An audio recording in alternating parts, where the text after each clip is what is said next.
Saúdes, irmão, Papai do Senhor. Para mim é um motivo de grande alegria poder trazer uma palavra para vocês no dia de hoje. E eu agradeço primeiramente a Deus por ter me capacitado e derramado a sua graça e me dado uma palavra. E depois eu agradeço ao presbítero Edmilson pela confiança e pela oportunidade. E confesso que estou um pouco nervoso porque eu não sou um pregador, mas como eu falei anteriormente, Deus tem me dado uma palavra e me capacitado de acordo com aquilo que Ele quer que eu passe. E a palavra que Ele me deu foi em Jeremias 29, do 11 ao 13, que diz: Porque eu bem sei os pensamentos que penso de vós, diz o Senhor, pensamentos de paz e não de mal, para vos dar um fim que espereis. Então me invocareis, e eu irei, e orareis a mim, e eu vos ouvirei. E buscar-me-eis, e me achareis quando me buscardes de todo o vosso coração. Eu costumo trazer uma palavra baseada em um tema. E o tema que se encaixa sobre isso aqui, que nós estamos vivendo hoje, é crescendo no sofrimento. Porque se pararmos para analisar, o povo de Babilônia, quando ele estava cativo, e trouxermos para os dias atuais, estamos vivendo quase a mesma coisa. Só que em uma escala um pouco menor, eu diria, porque o sofrimento é menor. Mas o contexto em geral é o mesmo, porque a gente está meio que cativo em nossas casas. E não podemos estar tendo, não pode estar tendo culto, não podemos estar indo para a casa de Deus o adorar, igual fazemos todas as vezes. Mas eu, parando para analisar, eu percebi que de uns tempos para cá, Jesus tem deixado bem claro o que ele quer para a sua igreja. Eu acho que todos nós lembramos da quarta-feira no Melhor com Cristo, quando a irmã Rebeca falou sobre a casa, que a casa poderia estar limpa e arrumada do jeito que fosse. O importante é que ela estivesse cheia, porque não tem como o noivo vir e nos buscar se só a casa estiver limpa e em perfeito estado. O importante é ela estar cheia, para que a gente possa subir e ao encontro dele. E eu analisando essa situação que a gente se encontra, me deixou bem claro o que Jesus quer para conosco sobre isso. Porque eu tenho uma frase, eu costumo dizer uma frase que ela diz assim: buscar a Deus com um propósito é diferente de buscar a Deus por costume. E uma pergunta que eu vou lançar aqui é: quantos de nós não estava indo à casa de Deus apenas por costume? Porque costumávamos ir, mas não passamos a não sentir a presença dele. Passamos a apenas ser alguém que está ali para nada, para apenas aquecer a cadeira ou o banco. Mas sentir a presença de Deus, dizer que estamos fazendo parte do culto, verdadeiramente não estamos. E é exatamente aqui onde eu quero entrar. Essa pandemia, ela surgiu porque Jesus, ele queria que o seu povo despertasse.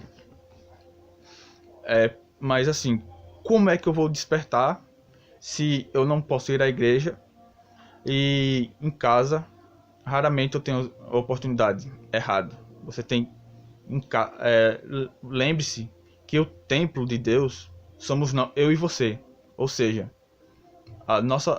a adoração a Deus, ela pode acontecer em qualquer lugar, em qualquer circunstância. E isso significa também dizer que o importante é você estar disposto a adorar, independente da circunstância, independente daquilo que você está passando, ou esteja passando por tempestades ou provações. O importante é você saber que você é o templo de Deus, é a casa de Deus.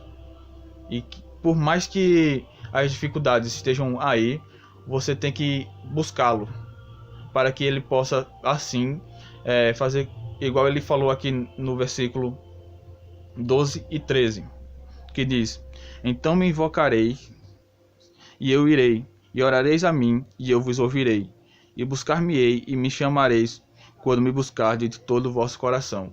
Ou seja, o que ele quer é que a gente venha se derramar aos seus pés, venha estar presente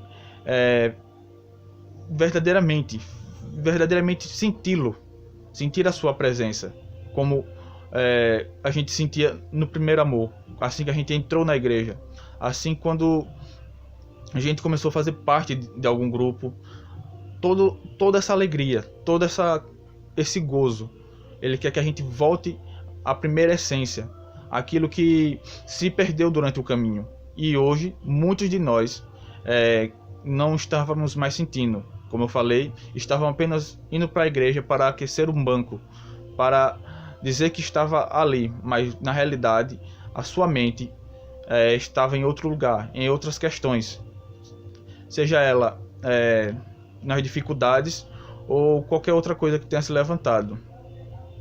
Mas com tudo isso, mesmo em terra de sofrimentos e de dor, é possível crescer. Basta apenas que a gente tenha em mente 3 coisas essenciais, que a própria Bíblia deixa bem claro isso.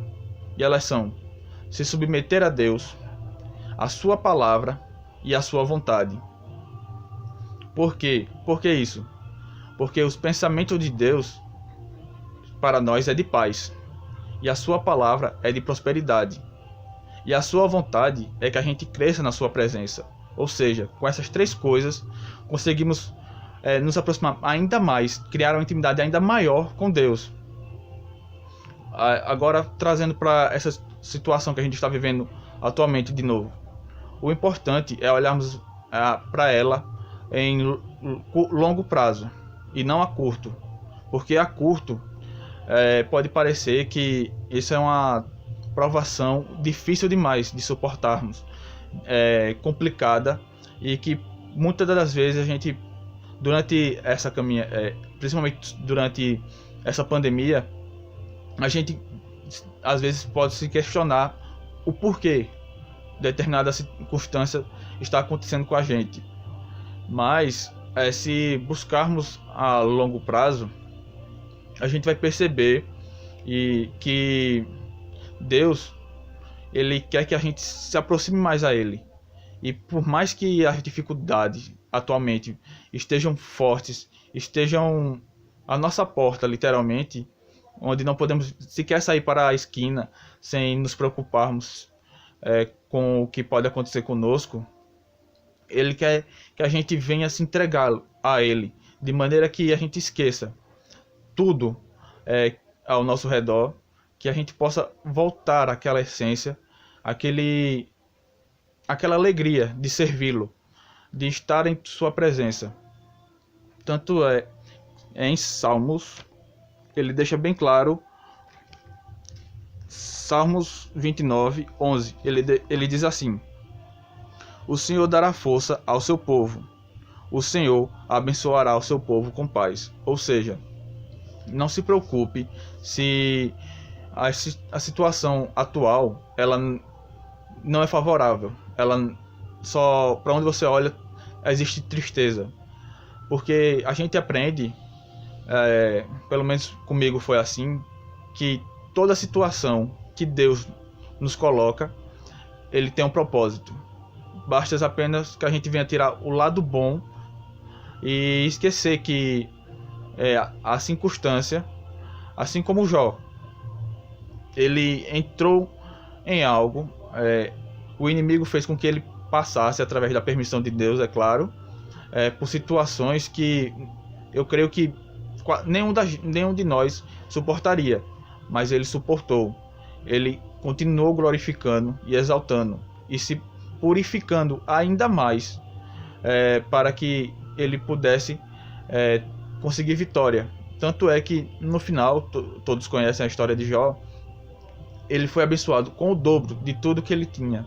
Então, quando o Senhor diz aqui em Salmos 29, 11, quando ele diz que ele dará força ao seu povo e o Senhor abençoará o seu povo com paz, ele quer dizer exatamente isso, que independente do que a gente esteja passando no momento, Isso vai passar. Isso vai, isso vai fazer com